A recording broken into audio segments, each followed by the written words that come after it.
公元前134年，汉武帝刘彻坐在未央宫里，面前是堆积如山的竹简奏章。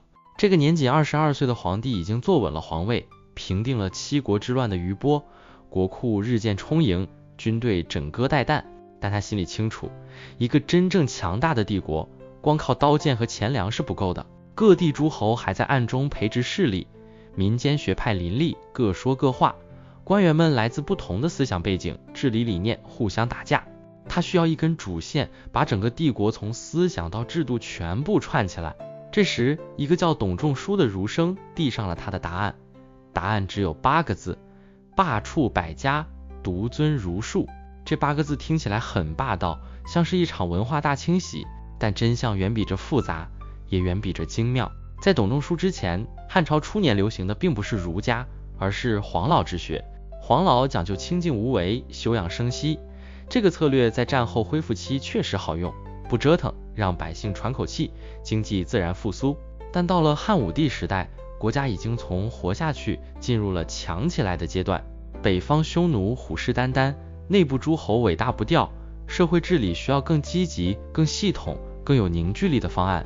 黄老那一套少管闲事的哲学，已经撑不起一个大一统帝国的野心了。董仲舒看准了这一点，他在《天人三策》里对汉武帝说了一段话，大意是：现在天下学派太多，每家都有自己的主张，百姓不知道该信谁，官员不知道该听谁，法令改了又改，社会始终安定不下来。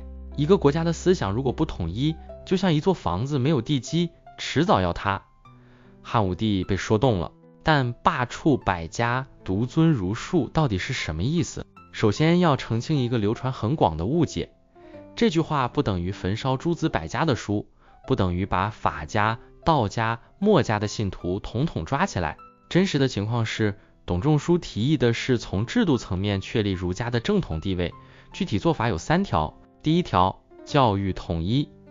朝廷设立5经博士，在太学里只教授儒家的诗、书、礼、易、春秋5部经典。不是说其他学派的书不能读，而是官方教育体系里不再有他们的位置。这就好比全国所有公立学校统一了教材，你想接受国家认可的正式教育，就学儒家的东西。第2条，选官统一。做官的门槛被悄悄地绑上了儒家标准，朝廷要求地方向中央推荐贤良文学之士，而贤良和文学的评价标准，就是你对儒家经典的掌握程度和道德实践。久而久之，形成了一个简单粗暴的逻辑：想当官，学儒学；学儒学，做儒生；做儒生，走正道。这条通道一开，天下读书人自然向儒家靠拢，其他学派的影响力不攻自消。第3条，伦理统一。董仲舒把儒家提倡的仁义礼智信、君臣父子夫妇之道上升为整个社会的行为准则。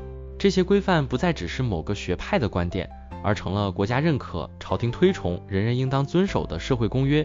从家庭到朝廷，从日常交往到国家治理，儒家伦理像毛细血管一样渗透到了社会的每一个角落。这3条加在一起，效果是惊人的。儒家从先秦诸子中的普通一员，一跃成为帝国的官方意识形态。它不是靠暴力消灭对手，而是靠制度设计让自己成为唯一的赛道。你不需要禁止法家，只要让法家的人做不了官，法家自然就退场了。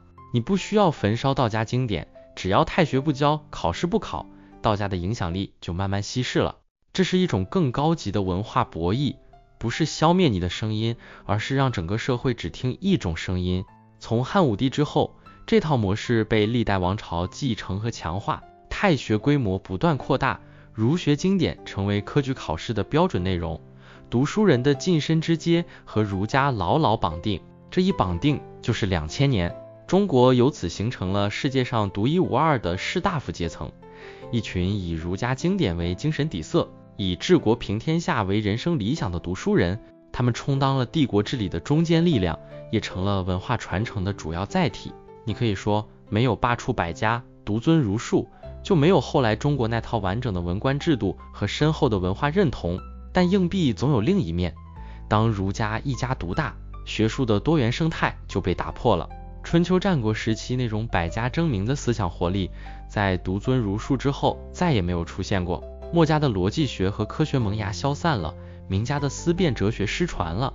法家虽然在实际治理中仍然被悄悄使用，但已经拿不上台面，被压缩成了外儒内法中的那个内。中国思想的基因库在某种意义上被单一化了。另一层代价更为深远，当儒家经典成为仕途的敲门砖，读书的动机就不可避免地功利化了。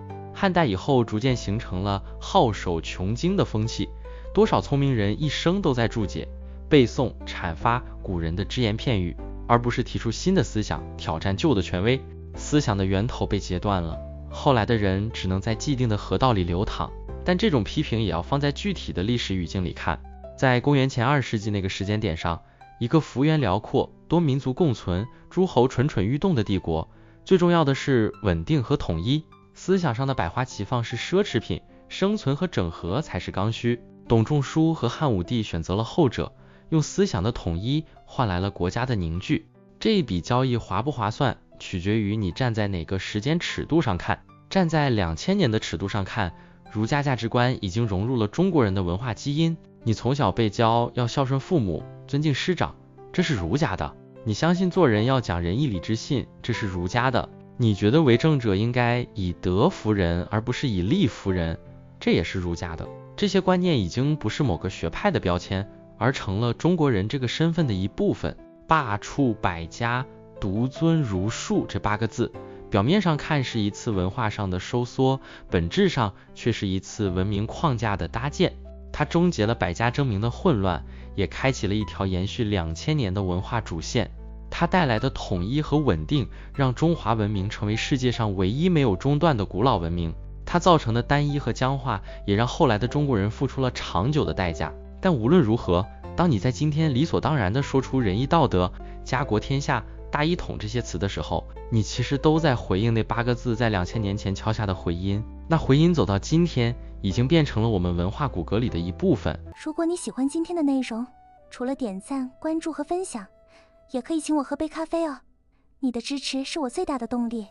感谢大家的观看，我们下期再见。